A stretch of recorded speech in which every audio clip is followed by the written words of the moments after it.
Alrighty, I'm glad you're here so that we can begin to talk about target 5B from the exponential function unit. This target was a little bit different and it focused on being able to interpret the parameters of an exponential function in terms of its context. So what I'm going to do is go through just a couple of problems just to be able to give the support that is needed across the board. So the first problem we have is it talks about the number of employees that a company has. For this company, they have been growing exponentially for about 10% every 2 years. The company started off with 6 employees in the year 2010. So first we asked to write an equation that shows how many employees the company will have each year. So when we go through and begin to write that very thing, what we end up getting when we look at this is we start off with having the number 6 because that's the number of employees that they start off with. From there, we recognize that I should not have put that equal sign there. So pardon me, let me make that adjustment. Oh yeah, there we go. Let's go to draw. Because we want to know the total number of employees, so we'll put the T outside. So T is equal to 6, which is the number of employees they start off with. Now, given that this is growing by 10%, we're going to write inside the parentheses 1.10 because we need to change the 10% to be a decimal, which is 0.10. And then after changing it from percent to a decimal, we're going to go ahead and add 1 to it because we want to ensure that we're showing that we're keeping the current employees that are there. But now we have this that it happens every 2 years. So to make sure we show that, what we do is we put the Y there, but right now that represents every 2 years. So to show every year, we put that over 2. And so this begins to have that conversation of being able to record how that works. So the next question we have is it says write an equation to show how many employees the company will have every 6 months. So we still have our T. We still have our 6 employees we start off with. This is still going to grow 10% every 2 years. So the equation we have above shows how we can make it every year. But now we have to show how we're going to make this look every 6 months. And so you kind of think about it, this is like half a year. So it's half of this process. So one way we can do it is redefine what the Y represents, but we're not going to do that. What we're going to do instead is keep this as Y over 2, but recognize that we're going to have to break that up even more. And so we're going to divide it by another 2. In essence, what this is going to look like is 6 times 1.10 to the Y over 4. And so with the Y, with this being broken out every 4, we can change this Y to an M because it represents what's going to look like every 6 months. Now, you may be looking at this like, I don't see how this is going to work for us. Or remember, if this is going to represent every 6 months, then think about it. If you put in 2 doesn't just mean 2 months. The 2 represents a whole year. And so if we're looking at 2 over 4, that's the same as 1/2, which is what we wrote happens here. So that will take care of the year for us. So that's kind of how that works when we talk about writing it, and we're showing our interpretation because we're recognizing there's some constraints here that can happen within our equation. Let's look at another problem. Little in depth, but we can handle it. So, different scenario. This one says that the population in a city is modeled by the equation P of D is equal to 100,000 times 1 plus 0.3 to the D, and D represents the number of decades since 1970. So if we were to put like the 1 in, we're talking about 10 years, so get to 1980. 2 will be the year 1990. 3 will be the year 2000, so on and so forth. But with us interpreting these parameters, a question we have to ask ourselves is, what does these numbers represent? Now, 0.3 represent that the population of the city is going to increase a total of 30%. The reason why we know that is when you change 0.3 back to a percent, then in essence, we get to multiply it by 100. And that's where the 30 comes into play. And so since we're adding it to the 1, that's how we're comfortable enough to say it's an increase. For the 100,000, this actually represents the beginning population. Another way you can say that is that this is the population in 1970, because that's the year that we start to take count.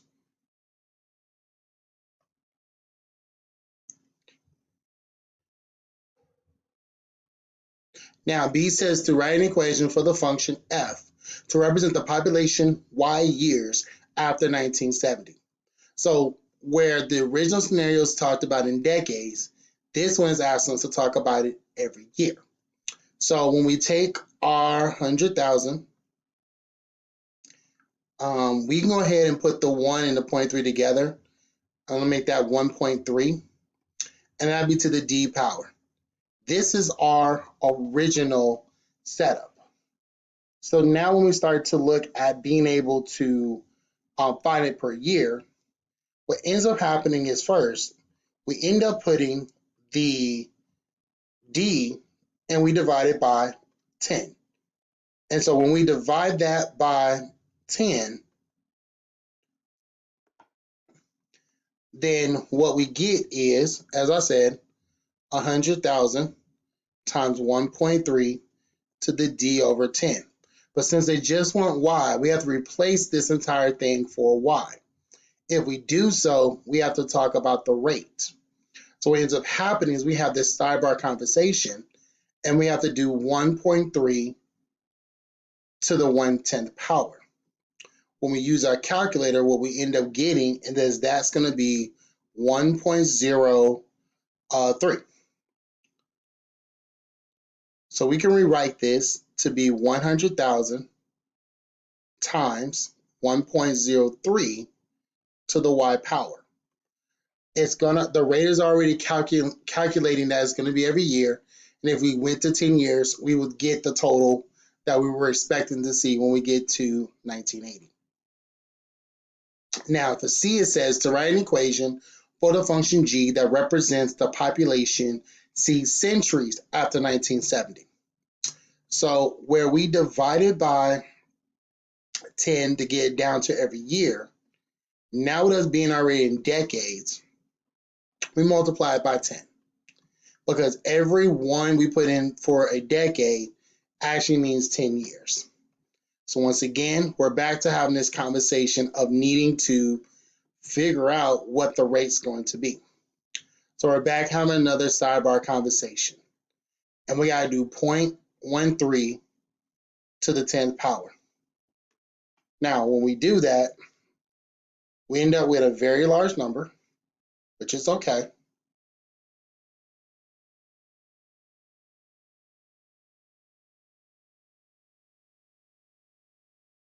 Which is 13.8.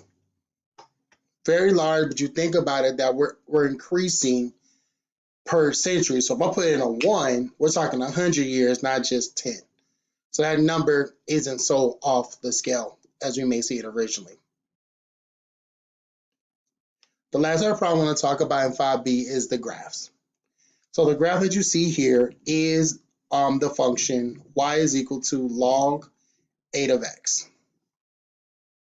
So the question that is posed is a couple. First of all, what are the intercepts to the graph? Or what are the intercepts of the graph? So we have an x-intercept we need to consider and a y-intercept we need to consider. So let's start with the x-intercept. When we look at our x-axis, we land at the graph, which is in red, hits our x-axis here. And that is the point 1, 0. Now, that makes sense that in logs, that's our x-intercept, Because if we were to flip this back out from log to exponential, this would be, in essence, x being equal to 8 to the y power. If you recall, if we switch out of log into exponential, then in exponential, this would have been, the numbers would flip, and because the other intercept. So that does make sense to us, as well as if you think about it, if you're looking for the x-intercept, even in logs, that means we're looking for what happens when our y value, yes, equals 0. Like what x would make our y value equal 0. And if we flip that over into exponential, we'll get x is equal to 8 to the 0 power, which is 1. So that does make sense to us at the end of the day. Now the y-intercept's a little different, because since this graph never crosses the y-axis, it doesn't exist. And that should make sense because when we flip it around once again and we're looking at it exponentially, the graph never will cross the x-axis. Like, that's impossible. The last question we have here, which is more of a C question, but it's still good to talk about it.